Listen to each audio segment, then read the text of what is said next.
नमस्कार। मैं आज आप लोगाना एक संत और एक नाग देवता की कहानी सुनाबा जा रही छूँ। एक बार कहीं हो एक गांव में एक ब्राह्मण और एक ब्राह्मणी रह छो। वहाँ का एक बेटो छो। तो जो ब्राह्मण छो वो तो बहुत ही सीधो साधो छो, लेकिन जो उसकी पत्नी थी वह बहुत ही लालची थी। ब्राह्मण जब भी भिक्षा मांग कर लातो तो वह कभी उससे संतुष्ट न होची और अपना पति देव न काई सुनाती रहची का आप तो बस अतनो सो ही लेकर आया च और इसु काई होगो। तो वह जब भी वो ध्यान में बैठतो और या भगवान का कोई पाठ करवा लागतो तो वह हमेशा काई न काई कहती रहची और कहता तो यहीं ई गाँव में ही रह च, ई गाँव में तो ज़्यादा भिक्षा भी न मिले, दूसरा गाँव में जाओ। तो वह रोज़ की रोज़ उन्हें अतनो परेशान कर देची। तो एक दिन वो बहुत ही परेशान हो गयो और ब्राह्मणी ने की का आप तो ई गाँव में सु जाओ, दूसरा गाँव में जाओ और दूसरा गाँव में जाकर भिक्षा मांग कर लाओ।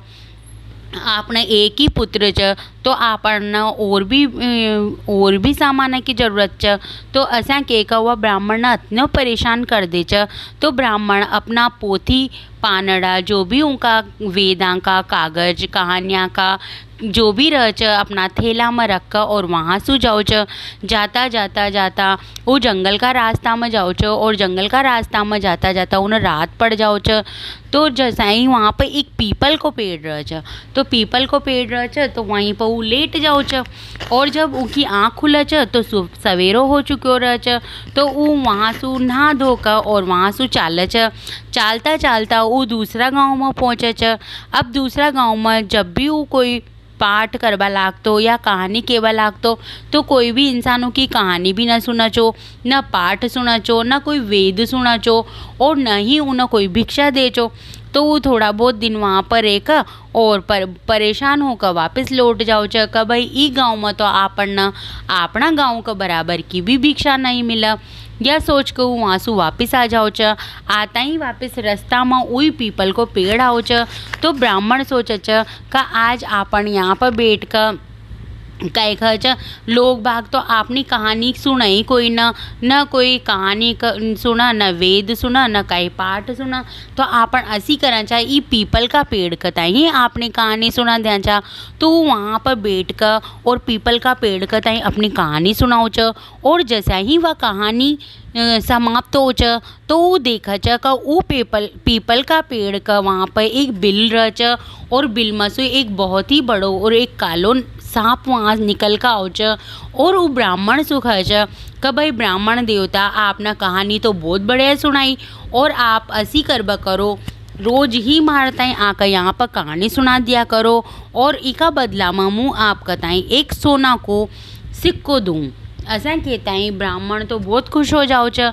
लेकिन नाग देवता खच कि ब्राह्मण देवता मुँह आपसे एक बात कहवो चाहूँ छूँ कि मुँह आप कताई रोज सोना को सिक्को तो दूँ, लेकिन यह बात सिर्फ अपन दोनों के बीच में ही रहनी चाहिए, आप कोई कताई भी मत बताओ। तब ब्राह्मण खच कि हाँ नाग देवता मुँह कोई कताई भी ना बताऊँ।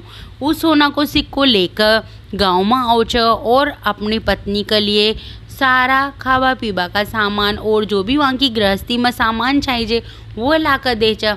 अब तो उसकी पत्नी बहुत खुश हो जाओ च और अब वो रोज ही सुबह नहा धोकर और अपना थैला न लेकर और वो तो गांव का बाहर जंगल में चल जाओ च।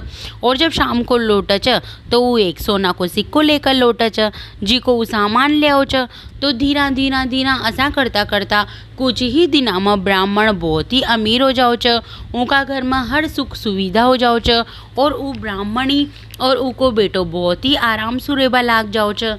लेकिन वह ब्राह्मणी रह च वह बहुत ही लालची किस्म की रह च। वह अपना पति से रोज पूछा ची कि पति देव आप कहाँ जाओ च भिक्षा मांगबा और आप कहाँ से लाओ च। तो उनको पतियों की बात टाल दे चो और वो यूँ कह चो कि भाई मुँह तो गाँव में जाऊँ छूँ, अपना कहानी किस्सा खूँचूँ और वहाँ पर जो भी मिला च उनका मुँह तारता ला कर दे दूँ छूँ। तो ऐसा करता बढ़िया आराम से वहाँ की गृहस्थी चाल रही थी। वो रोज नाग देवता ना कहानी सुनातो और रोज नाग देवता उनके सोना को सिक्को देता।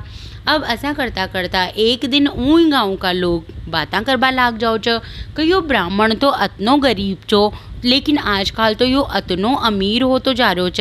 एक जो झोपड़ी छी वा भी बढ़िया घर में घर बना लो, इन हर सुख सुविधा होगी, असो यो कहाँ जाओ छ। तो कुछ लोग कह छ कि शायद यो ब्राह्मण कोई गलत काम कर रह्यो छ, गलत काम करबा की वजह से इन्हें खूब पैसा मिल रहा छ।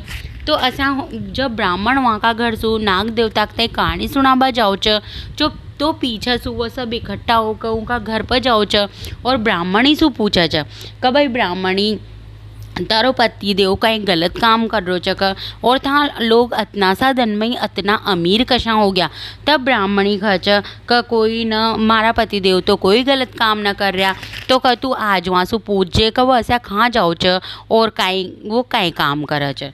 तो यह सुनकर ब्राह्मणी का मन में बहुत कुछ आ जाओ च। अब आता ही और वह अपना पति सो हट लाग जाओ च क ब्राह्मण देवता आप तो यह बताओ कि आप कहाँ जाओ च और आप काई काम कर च और आप रोज इतनो धन लेकर आओ च, तो आप असो कहीं काम कर रहा छ। तो ब्राह्मण उन्हें टालबा की बहुत कोशिश करे छ, लेकिन वह ब्राह्मणी हट लग जाओ छ। अब हट लाग जाओ छ तो ब्राह्मण देवता खेदे छ कि भाई मुँह तो काई भी काम न करो, मुँह तो यहाँ से जाऊँ छूँ और जंगल का रास्ता में एक घनो पीपल को पेड़ छ, पीपल का पेड़ के नीचे मुँह बैठ कर एक नाग देवता हो छ, वहाँ का ताई कहानी सुनाऊँ छूँ, वेदा को ज्ञान सुनाऊँ छूँ और तो वह मना खुश होकर एक सोना को सिक्को दे छ। यह सुनता ही ब्राह्मणी का मन में और लालच जाग जाओ छ और वह दूसरे दिन ही अपनी जब ब्राह्मण देवता जाबा लागे छ तो वहाँ का भोजन में कुछ नशा को पदार्थ मिलाकर और वो ब्राह्मण का ताई भोजन कराकर और वहाँ का ताई तो बेहोश कर दे छ। और तो बेहोशी की हालत में ब्राह्मण तो सो जाओ छ और अपना बेटा सुख छ कि बेटा तू अपना पिताजी को यो थैलो लेकर जा और जंगल का रास्ता में जाजे और वहाँ पर एक विशाल पीपल को पेड़ आओगो, वहाँ पर जाकर तू बैठ कर एक कहानी जो भी तारा पिताजी का कागजा में लिखी हो कहानी सुनाजे। तो वहाँ पे एक कालो नाग आओगो और जैसा ही तने सोना को सिक्को देबा लागोगो तो तू कुलाड़ी से उन्हें मार दीजे और उनकी जो भी धन संपदा छ, जो भी उनके पास इतना पैसा छ, जिन्हें सब ने एक साथ ही लिया जे, क्योंकि तारा पिताजी तो यो काम करेगा कोई ना, वह तो बहुत ही भगवान में आस्था रखबा वाला छ और बहुत ही सीधा और सरल इंसान छ और वहाँ से अपन कहंगा तो वह अपनी बात मानेगा कोई ना।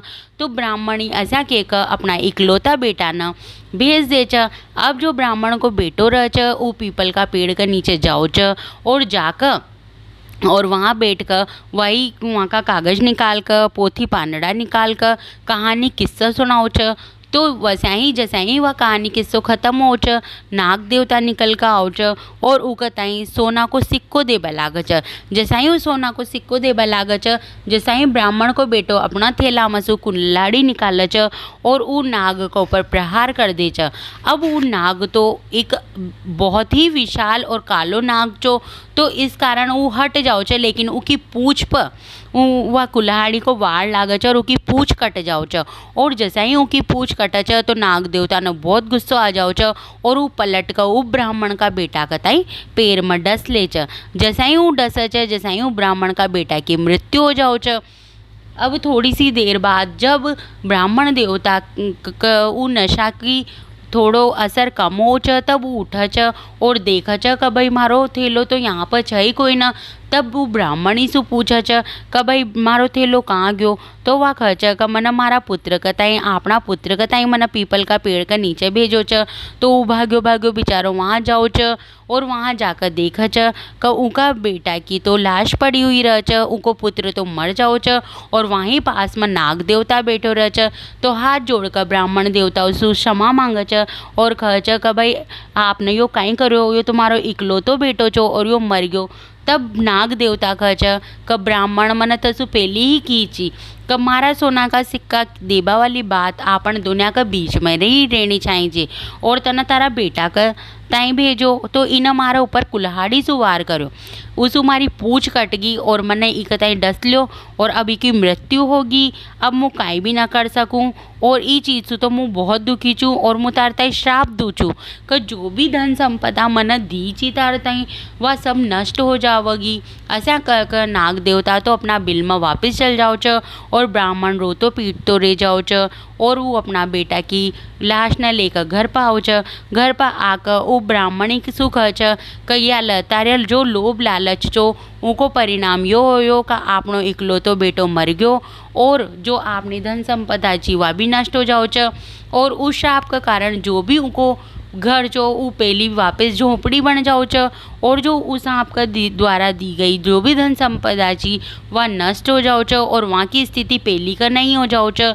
तो ई कहानी सु આપણને यह शिक्षा मिला च कि कभी भी लोभ लालच न करनी चाहिए, जो मिला उमें ही संतुष्ट रहनी चाहिए और कभी भी बिना गलती का बिना कारण का किसी का ऊपर प्रहार न करनी चाहिए। अगर आपन कोई को अहित करेंगा या कोई न छेड़ेंगा तो उको परिणाम तो आपन न भुगतनी ही पड़ेगो। इसलिए मैं आप सभी लोग आंसू खेबो चाहूँ छूँ कि जहाँ तक हो सके कभी भी लोभ लालच मत करो, जो मिला उमें संतुष्ट रहो और कभी भी दूसरा का ताई बिना मतलब परेशान न करनी चाहिए। और अगर परेशान करे तो उनको फल भुगत बाक ले हमेशा तैयार रहनी चाहिए। यह एक बहुत ही प्यारी सी कहानी च। अगर आप लोगों ने यह कहानी पसंद आई हो तो ई कहानी ने लाइक शेयर और सब्सक्राइब जरूर कर दीजिए। धन्यवाद।